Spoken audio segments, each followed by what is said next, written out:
Hello, BookTube, and welcome back to a series of videos in which I'm reading you a book, a series I intend to last forever. I'm going to read to you with copious Steve interruptions until you're all old and gray.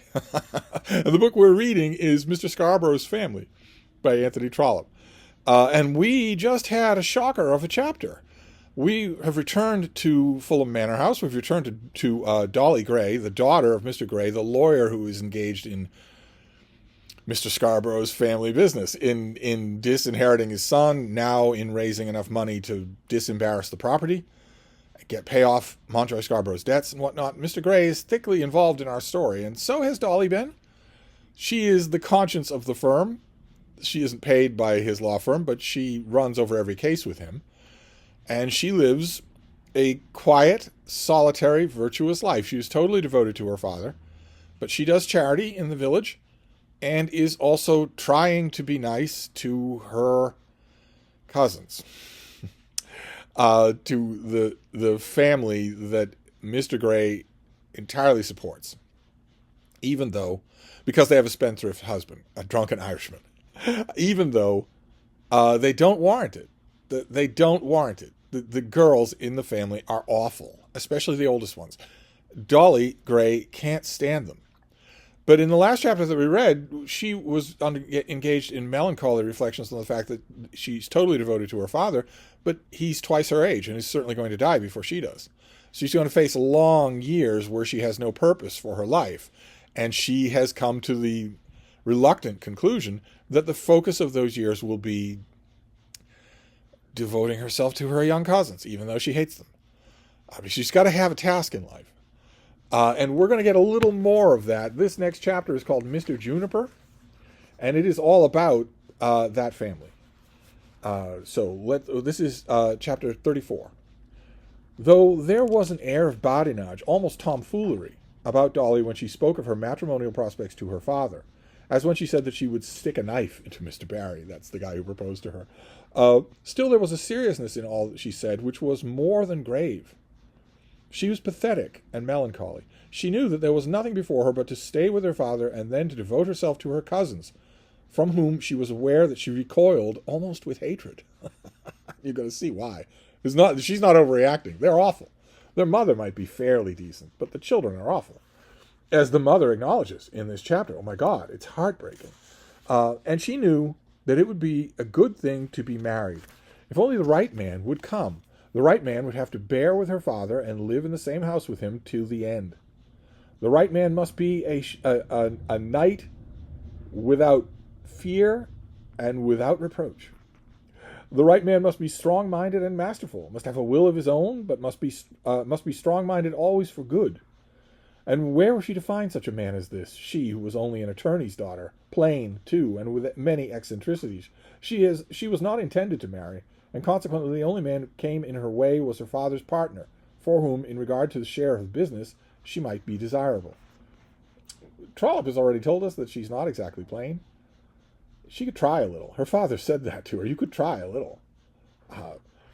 Devotion to the Carroll cousins, the Carroll families who we're talking about in this chapter. Devotion to the Carroll cousins was manifestly her duty. The two eldest girls she absolutely did hate, and their father. To hate the father because he was vicious beyond cure might be very well, but she could not hate the girls without being aware that she was guilty of a grievous sin. I don't see it myself. But then again, I'm nobody's conscience. So every taste possessed by them was antagonistic to her.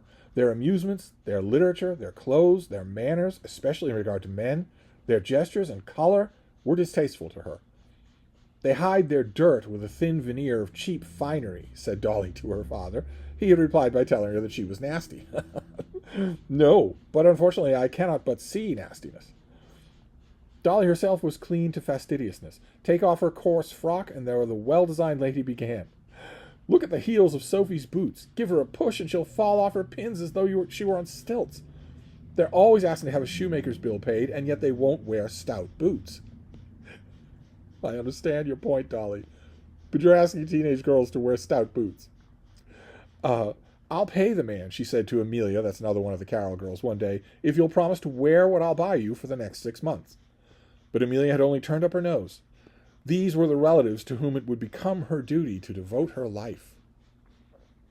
The next morning, she started off to call in Bolsover Terrace, that's the home of the Carroll family, which is entirely paid for by Mr. Gray, with an intention not to begin her duty, but to make a struggle at the adequate performance of it. She took with her some article of clothing intended for one of the younger children, but which the child herself was to complete. Because Dolly's all about industry. She doesn't want these people just being handed things. So you can have a new dress, a new frock, whatever, but I'm not gonna make it for you, and I'm not gonna have it made. I'm gonna hand you the material, and you will learn to make it yourself. But when she entered the parlor, she was astounded to find there that Mr. Carroll was home. It was nearly 12 o'clock, and at that time Mr. Carroll never was there. He was either in bed or at Tattersall's or, Dolly did not care where. Drinking. Certainly drinking. You know what those drunken Irishmen are like. She had long since made up her mind that there must be a permanent quarrel between herself and her uncle. And her desire was genuinely respected. Now, unfortunately, he was present, and with him were the wife and 2 elder daughters. Oh my God. Not only the husband, but the 2 elder daughters, who are the worst. They are the most poisonous. To be devoted, thought Dolly to herself, to such a family as this, and without anybody else in the world to care for. She gave her aunt a kiss and touched the girl's hands and made a very distant bow to Mr. Carroll. Then she began about the parcel in her hands, and having given her instructions, was about to depart. But her aunt stopped her. "I think you ought to know, Dorothea." Family has some news. "Certainly," said Mr. Carroll. "It is quite right that your cousin should know." "If you think it proper, I'm sure I can't object," said Amelia. "She won't approve, I'm sure," said Sophie. "Her young man has come forward and spoken," said Mr. Carroll. Someone wants one of the Carroll girls. "And quite a proper suit," said Amelia. "Of course," said Mrs. Carroll, we are not to expect too much. Though we are respectable in birth and all that, we are poor. Mr. Carroll has got nothing to give her." "I've been the most unfortunate man in the world, faith and begorra I have," said Mr. Carroll. "We won't talk about that now," continued Mrs. Carroll. She doesn't want him starting on his woe is me stories. Here we are without anything. In other words, a man has proposed, but she's got to bring something to the marriage, and they have nothing. "You have decent blood," said Dolly, "at any rate on one side." For she did not believe in the Carrolls. "On both sides, on both," said Mr. Carroll, rising up, putting his hand upon his heart. "I can boast of royal blood among me predecessors." Yes, so can we all. I think I might be the only person of Irish descent who's 100% sure there's no royalty anywhere. "But here we are without anything," said Mrs. Carroll again. "Mr. Juniper is a most respectable man." That is the prospective husband. "He has been attached to some of the leading racing establishments in the kingdom," said Mr. Carroll. Dolly had heard Mr. Juniper as a trainer, though she did not accurately know what a trainer meant. "He is almost as great a man as the owner, for the matter of that," said Amelia, standing up for her lover. "He is not to say young, perhaps 40. "He's 30 years older." Said Mrs. Carroll, "and he has a very decent house of his own at Newmarket." Dolly immediately began to think whether this might be for the better or for the worse. Newmarket was a long way off, and the girl would be taken away, and it might be a good thing to dispose of one of such a string of daughters, even to Mr. Juniper. Of course, there would be the disagreeable nature of the connection. But as Dolly had once said to her father, their share of the world's burdens had to be borne, and this was one of them. Her first cousin must marry the trainer. She, who had spoken so enthusiastically of gentlemen, must put up with it. She knew that Mr. Juniper was but a small man in his own line, but she would never disown him by word of mouth. He would be her cousin Juniper. But she did hope that she might not be called upon to see him frequently. After all, he might be much more respectable than Mr. Carroll. "I am glad he has a house of his own," she says. At last, that's what she can come up with to say. It's a much better house than Fulham Manor," said Amelia. Just bootless aggression to the daughter of the man who is paying for everything you have. "Oh, it's a much better home than yours." Dolly was angered, not at the comparison between the houses, but at the ingratitude and insolence of the girl. "Very well," she said, addressing herself to her aunt. "If her parents are contented, of course it is not for me or for Papa to be discontented. The thing to think of is the honesty of the man and his industry, not the excellence of the house." " 'But you seem to think that we were to live in a pigsty," said Amelia. Mr. Juniper stands very high on the turf, said Mr. Carroll. Mr. Leadbit's horses have always run straight, and Mousetrap won the 2-year-old trial stakes last spring, giving £2 to Box and Cox. A good-looking, tall fellow. You remember seeing him here once last summer. This was addressed to Miss Grey, but Miss Grey had made up her mind never to exchange a word with Mr. Carroll. When is it to be, my dear? Said Miss Grey, turning to the ladies, but intending to address herself to Amelia. She had already made up her mind to forgive the girl for her insolence about the house. If the girl was to be taken away, there was so much more reason for forgiving her and other things. Oh, I thought that you did not mean to speak to me at all, said Amelia. I supposed to be cut was extended from Papa to me. She's noticing that Dorothea is not talking to her father, not acknowledging anything that he says. And all she can do is snap. Amelia, how can you be so silly? Said her mother. If you think that I'm going to put up with that kind of thing, you're mistaken, said Amelia. She had not got only a lover, but a husband in prospect, and was much superior to her cousin, who had neither the one nor the other, as far as she was aware. Mr. Juniper, with an excellent house and a plentiful income, is quite good enough for me, though he hasn't got any regal ancestors. She did not intend to laugh at her father, but was aware that something had been said about ancestors by her cousin. A gentleman who has the management of a horse is almost the same as owning them. But when is it to be? Again asked Dolly. That depends a little on my brother, said Mrs. Carroll, in a voice hardly above a whisper. Mr. Juniper has spoken about a day. Then it will depend chiefly on himself and the young lady, I would suppose. I think Dolly's being intentionally obtuse here. They want money. The Carrolls only ever want money. Well, Dorothea, there are money difficulties. There's no denying it. I wish I could shower gold into her lap, said Mr. Carroll, but only for the accursed conventionalities of the world. Bother, Papa, said Sophia. It will be the last of it, as far as I'm concerned, said Amelia. Mr. Juniper has said something about a few £100, said Mrs. Carroll. It isn't much that he wants. Then Miss Grey spoke in a severe tone. You must speak to my father about that. I am not to have your good word, I suppose, said Amelia. Human flesh and blood could but remember all that had been done, and always with her consent. £500 is not a great deal for portioning off a girl when that is to be the last that she is ever to have, like you wouldn't come hand in hand in a month. Of one of the nieces whose father and mother were maintained, and that without the slightest claim. It was so that Dorothy argued, but her arguments were kept to her own bosom. But I must trust to my dear uncle. I see that I am not to have a word from you. They're bringing this up to Dorothy because they're hoping she will bring it up to her father. But they know how much influence she has with him. They're hoping that she'll put in a good word, and they're seeing that she won't. The matter was now becoming serious. Here was the eldest girl, one of 6 daughters, putting in her claim for £500 portion. This would amount to £3,000 for the lot, and as the process of marrying them went on, they would all have to be maintained as a present. What with their school expenses and their clothes, the necessary funds for the Carroll family amounted to £600 a year. That was the regular allowance, and there were others whenever Mr. Carroll wanted a pair of trousers. And Dolly's acerbation was aroused by a belief on her part that the money asked for the trousers took him generally to the race courses. And now £500 was boldly demanded so as to induce a groom to make one of the girls his wife. She almost regretted that in former years she had promised to assist her father in befriending the Carroll relations. Perhaps, Dorothea, you won't mind stepping into my bedroom with me for just a moment? This was said by Mrs. Carroll, and Dolly most unwillingly followed her aunt upstairs. Of course I know all that you've got to say, began Mrs. Carroll. Then, Aunt, why bring me in here? Because I wish to explain things a little. Don't be ill-natured, Dorothea. I won't if I can help it. I know your nature, how good it is. Here Dorothy shook her head. Only think of me and my sufferings. I haven't come to this without suffering. Then the poor woman began to cry. I feel for you through it all. I do, said Dolly. That poor man. To have to be always with him and always doing my best to keep him out of mischief. A man who will do nothing else must do harm.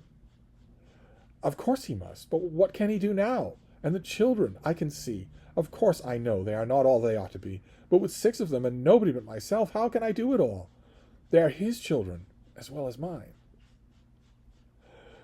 Dolly's heart was filled with pity as she heard this, which she knew to be so true. It's a horrible thing for the mother to admit. That these children would probably have turned out a lot better, but for him. They've got his example always in front of them. In answering you, they have uppish bad ways. They don't like to submit to one so near their own age. Not a word that has come from the mouth of one of them addressed to myself has ever done them any harm with my father. That is what you mean.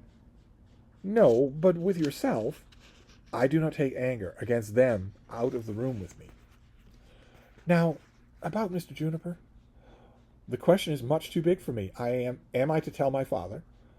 I was thinking that if you would do so, I cannot tell him that he ought to find £500 for Mr. Juniper.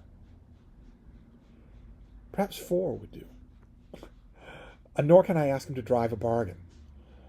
How much would he give her to be married? Why should he give her anything? He feeds her and gives her clothes. It is only fit that the truth should be explained to you. Girls so circumstanced, when they have clothed and fed by their own fathers, must be married without fortunes, or must remain unmarried. As Sophie and Georgina and Minna and Brenda come up, the same request will be made. Poor Potsy, said the mother, for Potsy was a plain girl. If this be done for Amelia, must it not be done for all of them? Papa is not a rich man, but has been very generous. Is it fair to ask him for £500 to give to Mr. Juniper? A gentleman nowadays does not like to get something. It does not like not to get something. Then a gentleman must go where something is to be got. The truth has to be told, Aunt Carol. My father is willing enough to do what he can for you and the girls, but I do not think he will give £500 to Mr. Juniper. It is once and for all. £400 perhaps would do. I do not think that he can make a bargain, nor will he pay any sum to Mr. Juniper. To get one of them off would be so much. What is to become of them? To have one married would be the way for the others. Oh, Dorothy, if you would only think of my condition, I know your papa will do what you tell him. Think about Mrs. Carroll for a minute here. Think about Mrs. Carroll in the context of Mrs. Bennet. Mrs. Bennet has a sum of money to settle on her girls, on her death or on their father's death. They have a nice country estate with liveried servants and whatnot, a horse and a farm. And yet she is out of her mind with worry to get them all married. Now think of Mrs. Carroll, who has nothing, literally nothing. Her husband makes no money at all. They live on the sufferance of her brother. And she's got all these daughters who are obviously being raised to be worthless people, blockheads, who won't attract a man even if the man was willing to settle for no money. It's actually pitiable. Dolly felt rather that her father would be more likely to do it if she did not interfere at all. But she could not say that. She did feel the request to be altogether unreasonable. She struggled to revert from her own mind all feelings of dislike for the girl, and to look at it as though she might have done if Amelia had been her special friend. Aunt Carol, she said, you had better go up to London and see my father there in his chambers. You will catch him if you go at once. Alone? Yes, alone. Tell him about the girl's marriage and let him judge what he ought to do. Could you not come with me? No. You don't understand. I have to think of his own money. He can say what he will or will not do with his own. He will never give it without coming to you. He never will if he does come to me. Simple truth. He never will if he does come to me. You may prevail with him. A man may throw away his own money as he pleases. I cannot tell him that he ought to do it. You may say that you have told me and that I have sent you to him. And tell him, let him do what he will, that I shall find no fault with him. If you can understand me and him, you will know that I can do nothing for you beyond that. Then Dolly took her leave and went home. And it's actually not a small thing that she's doing. She knows her father will say yes. She's giving Mrs. Carroll the right way to get this money. She didn't need to. The mother, turning it all over in her mind, did understand something of her niece, and went off to London as quick as the omnibus could take her. There she did see her brother, and he came back in consequence to dinner a little earlier than usual. Why did you send my sister to me? Were the first words he said to Dolly. Because it was your business and not mine. How dare you separate my business and yours? What do you think I have done? Given the young lady £500 down the nail. Worse than that. Worse? Much worse. But why did you send my sister to my chambers? But what have you done, Papa? You don't mean that you have given the shark more than he demands. I don't know that he's a shark. Why shouldn't a man want £500 with a wife? Mr. Barry would want much more with you and would be entitled to ask for much more. You are my father. Yes, but those poor girls have been taught to look upon me almost as their father. What have you done? I have promised them each £350 on their wedding day. £300 to go to their husbands, £50 for wedding expenses, on condition that they will marry with my approval. I shall not be so hard to please for them as for you. And you have approved, Mr. Juniper? I have already set on foot inquiries down at Newmarket, and I have made an exception in favor of Mr. Juniper. He used to have £450. Jane only asked for £400 to begin with. You are not to find fault with me. No, that is part of the bargain. I wonder whether my aunt knew what a thoroughly good-natured thing I did. We must have no more puddings now, and you must come down by the omnibus instead of getting a cab from work. Oh, well, it's not quite as bad as that, Dolly. When one has given away one's money extravagantly, one ought to be made to feel the pinch oneself. But dear, dear, darling old man, why shouldn't you give away your money as you please? I don't want it. I'm not in the least afraid but that there will be plenty for me. But when the girl talks about her £500 so glibly, as though she had a right to expect it, and spoke of this jockey with such inward pride of heart, a girl ought to be proud of her husband. Your niece ought to be proud of marrying a groom, ought not to be proud of marrying a groom, but she angered me, and so did my aunt, though I pitied her. Then I reflected that as they could get nothing from me in my anger, and not even a promise of a good word, so I sent her to you. It was, at any rate, the best I could do for them. Mr. Gray thought it was. So that is our chapter where we're getting a little bit about life with the Carroll family. One of the girls has prospects to marry Mr. Juniper. And we learn a little bit more of the relationship between Dolly and Mr. Gray, which is always nice. But that's our chapter for now. We're going to move on next time. Don't you worry. A couple of you have sent me emails and said, aren't we straying far afield from Mr. Scarborough? We've been all over the place. Shouldn't we be getting back to the main gist of the plot? It will happen. Not immediately, but it will happen. And this is entertaining stuff. So I'll wrap this up for now, and we'll be back next time. Thank you, BookTube.